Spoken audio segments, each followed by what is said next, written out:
There are many people in the world who really don't understand, or say that they don't, what is the great issue between the free world and the communist world. Let them come to Berlin. JFK.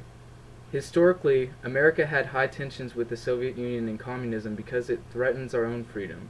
The Berlin Wall can be seen as one of those tensions between communism and democracy and acts as a representation of our freedom as Americans in jeopardy. The Berlin Wall acted as a symbol for democracy fighting against communism in the Cold War for almost 30 years. Why the Berlin Wall was erected. The Berlin Wall was initially constructed to keep the population of Eastern Berlin from escaping to Western Berlin.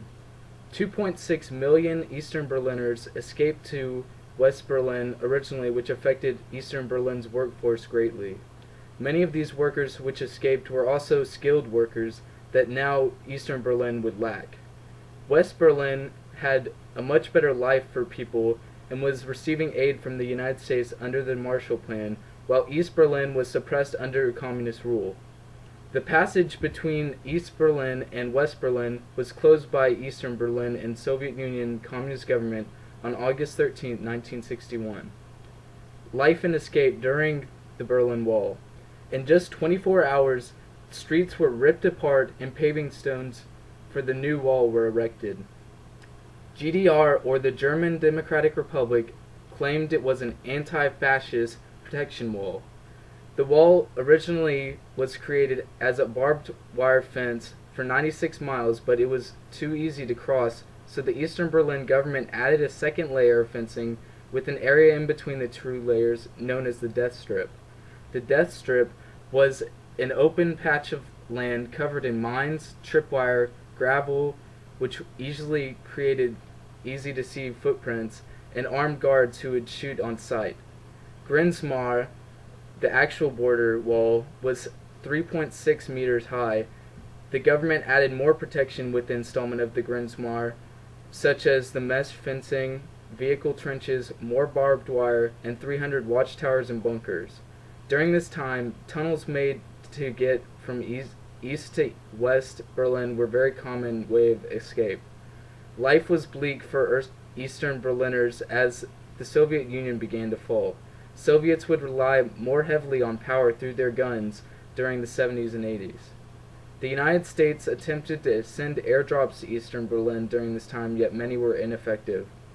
Eventually, Hungary let down its borders and many Eastern Berliners fled to the west through Hungary. The Berlin Wall was torn down. Leipzig students' protest for the Berlin Wall to be torn down would start with the beginning of its destruction. Gunter Schabowski announced that private trips abroad would allow the border to be open. His announcement led to the several thousands of people rushing to checkpoints demanding passage. The Germans were unable to stop these enormous mobs on such short notice, and therefore the mobs were granted entry. This passage was seen as the political fall of the Berlin Wall, and several days later the wall was physically torn down. The tearing of the wall marked Berlin and Germany's reunification on October 3, 1990.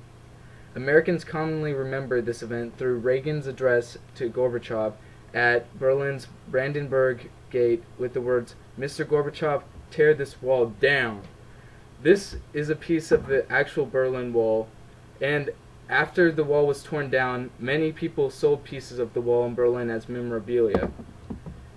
In conclusion, the controversial Berlin Wall was constructed, put to use, and demolished, mimicking the rise and fall of the Soviet Union, Iron Curtain, and communism during the Cold War. All free men, wherever they may live, are citizens of Berlin, and therefore, as a free man, I take pride in the words, "I am a Berliner." JFK.